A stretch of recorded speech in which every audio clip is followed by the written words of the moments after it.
I'll start by saying that I'm no expert on St. Piran's Oratory, but I have had the privilege of attending St. Piran's Oratory, and the person who gave us the tour of the Oratory was actually Eileen Carter.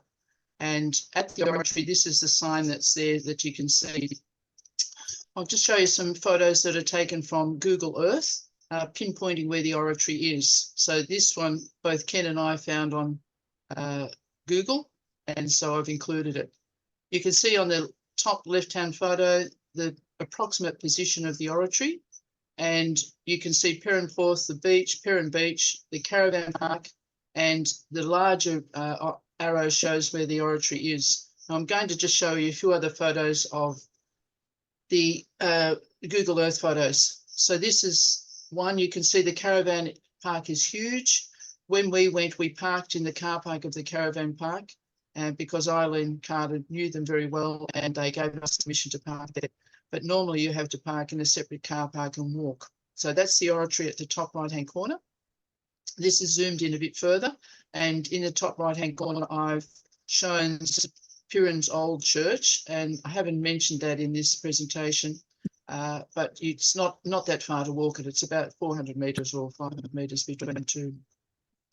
And the next one it's a bit blurry, but you can see quite the detail of the Oratory there, and it's a fairly late image because if you look very closely, you can see the green, which is on top of the actual Oratory.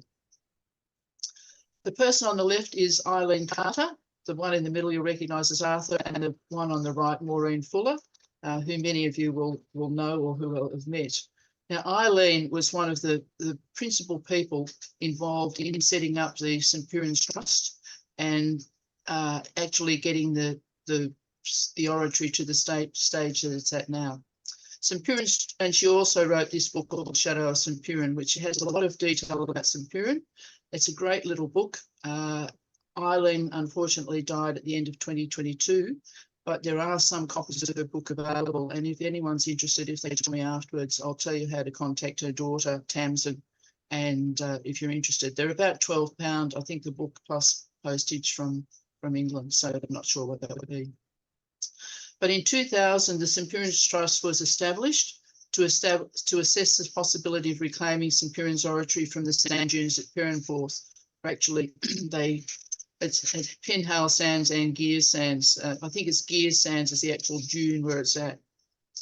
And the aims were to uncover the Oratory of St. Piran on Gear Sands, to protect, preserve, maintain and administer the Oratory, the sites surrounding the Oratory, and to enable people access to the site. And also to support schools, educational and cultural organisations so that they could promote greater awareness of Cornish and Celtic history, culture and history. I'm going to show you just a short video which features Eileen. Now this video is taken from a large video, which I'll put the address at the top, but if you do a search for Cornwall Forever, St. Piran's Oratory, you'd find the video. So I hope you all enjoy just watching this little video.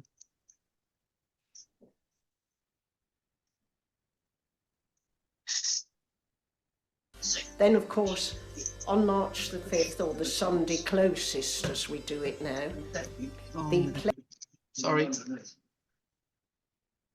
play takes place on the dunes. And after that, we all gather round, flying the flags of St. Piran, carrying the old Cornwall banners, wearing Cornish tartan, and we all sing Trelawney because we're so proud of what's gone on in the dunes and our saint and our Oratory. St. Piran's Oratory, or chapel as it's also known, is maintained by local tradition to have been built in the 6th century by St. Piran himself. It is an early Christian chapel with a cemetery which is situated on Gear Sands, about 2 kilometres east of Piran Porth, and has been claimed as the oldest Christian building on the British mainland. The oratory itself was a compact building with a small nave and chancel, the two separated by a wooden rood screen. A stone bench extends around much of the interior, and there are doorways to the south and east. The southern doorway was at some time rebuilt with 3 carved heads incorporated into the arch. This is known to be the last addition to the structure before it was abandoned. Years passed, and then in the 19th century, antiquarians became interested in the ruined oratory, half buried in the sand, and it acquired fame by being twice excavated. Firstly, in 1835, the chapel and a building to the south with an associated midden were methodically excavated by William Mitchell, a British physician and Member of Parliament. The second excavation was carried out by William Haslam, a cleric of the Church of England and curate of Piran in 1843. It was this man who decided to rebuild the altar in the chapel and inserted a slab on which he inscribed Sanctus Piranus. After this second excavation, the chapel was again threatened by blown sand. To protect it, railings were put up around the chapel in 1885, but the pressure of the sand on the walls was too much and caused them to partially collapse. An appeal was made in 1905 to try and raise money to protect the chapel. This proved successful, and in 1910 the chapel was again excavated, and this time a concrete preserving structure was assembled over it. Constructed of concrete blocks and designed by architect Edmund Sedding, this was an innovative structure for its time, if not a thing of beauty to modernize. It was during this last excavation that a large number of burials were uncovered, most famously the skeleton of a woman with a child in her arms, found near the doorway of the oratory, and a skull placed in a stone cist.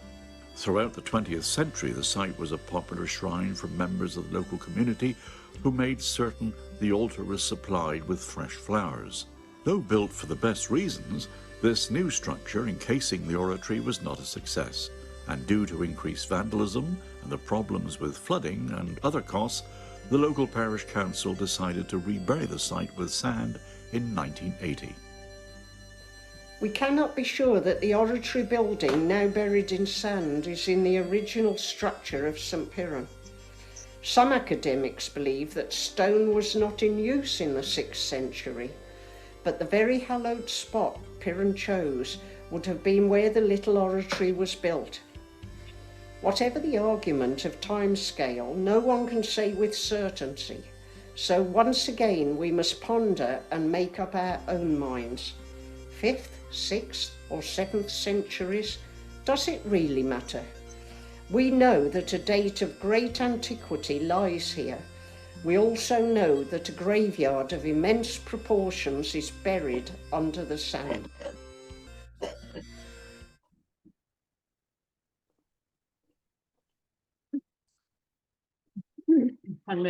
So in June 2013, the voluntary-led charity, the St Piran's Trust, had raised enough funds, and they decided that they would attempt to uncover the oratory. And that's the picture of it in 2013, late 2013. You can see that there's lots and lots of sand, there's rocky boulders, and lots of work to be done there.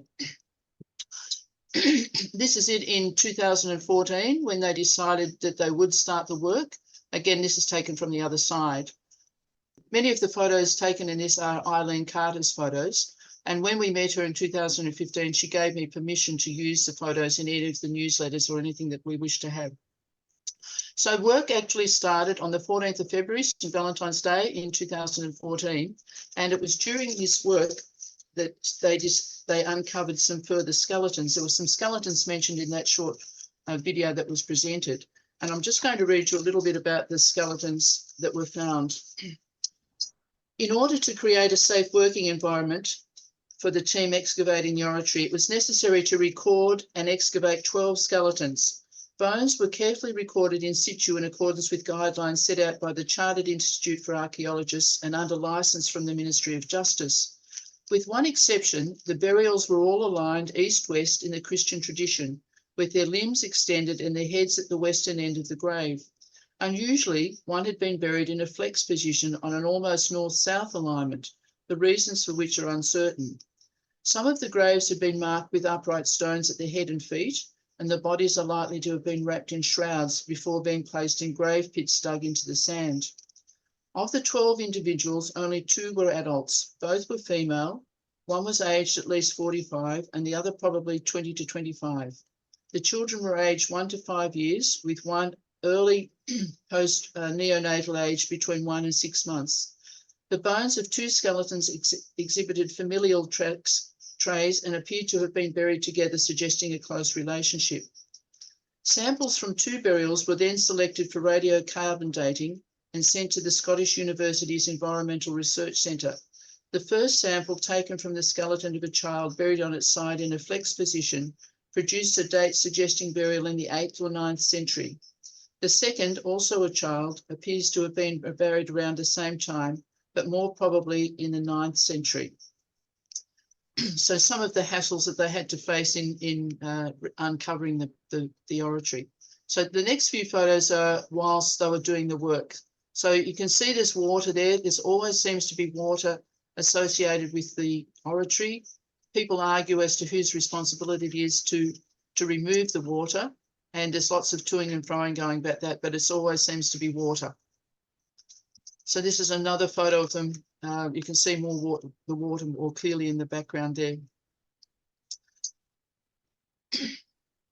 You can see the piles of sand that were dug out. This is after they'd done quite a lot of work.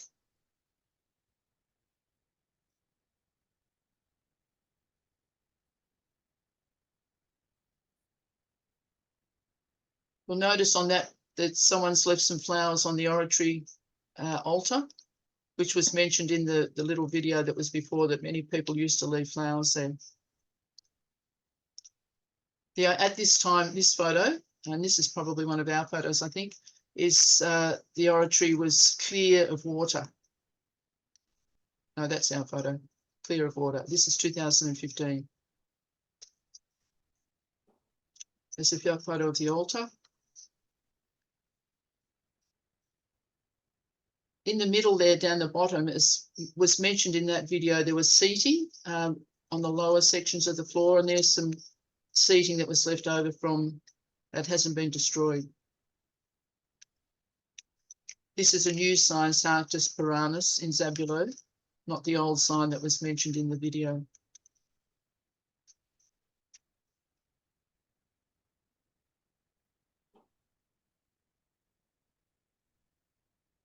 This is a piece of wood. Eileen wasn't sure whether it might have been one of the old internal pillars from the original, one of the original building rather than the stone building, but it hadn't been dated, so we weren't sure what that was. I've just included that photo of Arthur so you can see how high the sand dune was, because he's much higher than the oratory at that stage, and also the amount of sand that they'd included, that they'd removed. This photo shows the sand dunes all around the oratory. You can see it down there in the hollow. And again, another dog photo. Eileen's dogs were with us, and that was one of them when we visited. This is a sign, and I'm just going to read what this sign actually says, because I can't remember it off by heart. This stone is dedicated to the glory of God and in memory of St. Piran, the Irish ministry and patron saint of Tinnis, who came to Cornwall in the 6th century. Beneath the stone is buried the oratory, which bears his name, erected on the site, hallowed by his prayers. And that was in October 1980. And that was before they did any of the excavation. You can see the excavated site just straight behind it. You can see there in the middle, there's a pool of water. We were very lucky when we were there that there was no water, but that is one of the natural springs that occurs there, and is thought to be one of the reasons that St. Piran may have actually settled there, because there was a good supply of water, fresh water. In September, October 2019, the stonework was repointed and turf matting was laid on the top of it to offer protection. And there's just a few photos here. You can see Eileen's 2 dogs there sitting in the archway on the left-hand side. This shows one of the women putting the matting or the mesh over the top of the grass to keep it in place. And there you can see it there.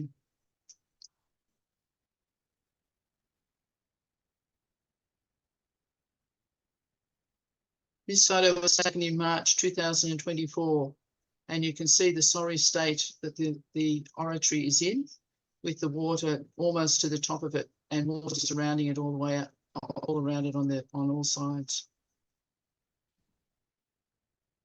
The Cornish people and people in general owe a huge debt to the St Piran's Trust, and particularly workers like Eileen Carter, who had the foresight to try and uncover this special place in the history of Great Britain and in the world, it being the last surviving four-sided Christian church that still exists on the British mainland.